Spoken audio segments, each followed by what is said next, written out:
આગળ વાત કરીએ તો રાજકોટના મેયર નૈનાબેન પેઢડિયાના પતિ વિનોદ પેઢડિયાએ સંત કબીર રોડ પર સૂચિત સોસાયટીમાં કરેલા કોમર્શિયલ કોમ્પ્લેક્સના બાંધકામ મુદ્દે મોટો ખુલાસો થયો છે। આખી નંદુબાગ સોસાયટી 1997માં જ ખુલાસા સાથે સરકાર હસ્તક થઈ ગઈ હતી અને ખાલસા થયેલી જે જમીન છે તે સરકારી જમીન છે। સર્વે નંબર 180 પૈકી તથા 181 પૈકીની જમીનમાં વિનોદ પેઢડિયા એક બે નહીં પરંતુ 3 વખત કેસ હારી ચૂક્યા છે। તેથી પણ આશ્ચર્યની વાત એ છે કે બાપદાદાની મિલકતમાં વારસાઈની નોંધ કરાવવા જ્યારે વિનોદ પેઢડિયા મામલતદાર કચેરીએ ગયા ત્યારે અનઅધિકૃત બાંધકામને કારણે તેમની વારસાઈની નોંધ પણ ફગાવી દેવામાં આવી હતી।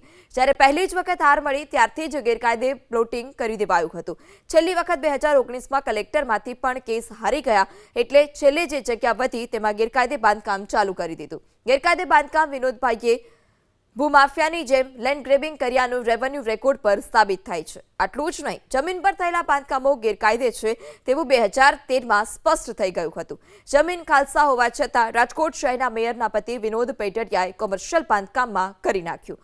સમગ્ર મામલે રાજકોટ શહેર પૂર્વ મામલતદારે તપાસના આદેશ આપ્યા છે।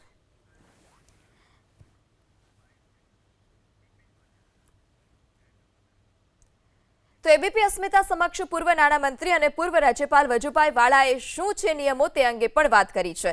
વજુભાઈએ સ્પષ્ટતા કરતા કહ્યું કે જો માલિકીના પ્લોટ પર ગેરકાયદે મકાન હોય તે તેનું બાંધકામ રેગ્યુલરાઇઝ કરી શકાય, પરંતુ આ રેગ્યુલરાઇઝ માટે કરેલા મકાન કે બાંધકામના માળખામાં કોઈ ફેરફાર ન કરી શકાય। જો ફેરફાર કરાય તો આવું બાંધકામ ઇમ્પેક્ટ ફી ભરી રેગ્યુલરાઇઝ જ ન કરી શકાય। આવા બાંધકામને ઇનલીગલ જ ગણાય છે। જ્યારે સરકારની જમીનની માલિકીમાં કોઈ પણ મકાન અથવા તો બાંધકામ હોય તો તેને ઇલીગલ કહી શકાય। સરકારની માલિકીની જમીન પર ગેરકાયદે બાંધકામને ક્યારેય પણ રેગ્યુલરાઇઝ ન કરી શકાય। સૂચિત સોસાયટી નહીં પણ મારો પ્લોટ હોય અને મેં બાંધકામ કર્યું હોય અને એ મ્યુનિસિપાલિટીમાં મેં મંજૂર ન કરાવ્યું હોય એને પણ એ કર્યું છે। ફક્ત રાજકોટમાં નહીં, આ કાયદો આખા ગુજરાત માટે થઈને લાગુ કર્યો હતો। આખા ગુજરાતમાં અમદાવાદમાં પણ પોતાની માલિકીની જમીનની અંદર બનાવેલા મકાનો એને ઇમ્પેક્ટ ફી લઈ અને એને રેગ્યુલર કરી દીધા છે।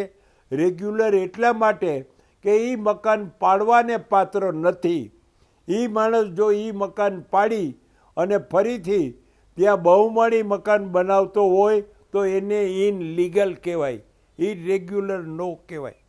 ઇરેગ્યુલરને ઇમ્પેક્ટ ફી લઈ અને સરકારે એશ્યોરન્સ આપ્યો કે તમે રહ્યો છો અથવા તો તમે અહીં કોમર્શિયલ ધંધો કરો છો એની અંદર ન કરી શકે। આ સવાલ આપણે કરીને તો એ લીગાલિટી અને નૈતિકતાનો સવાલ છે। દરેક વ્યક્તિએ ફક્ત કાયદાનું જ પાલન કરવું એટલું નહીં, નિયમોનું પણ પાલન કરવું જોઈએ। અને જે લોકોએ નિયમનું પાલન નથી કર્યું એને રેગ્યુલર કરવું કે નહીં એ કમિશનરના ડિસ્ક્રિશનરી પાવર ઉપર આવે છે।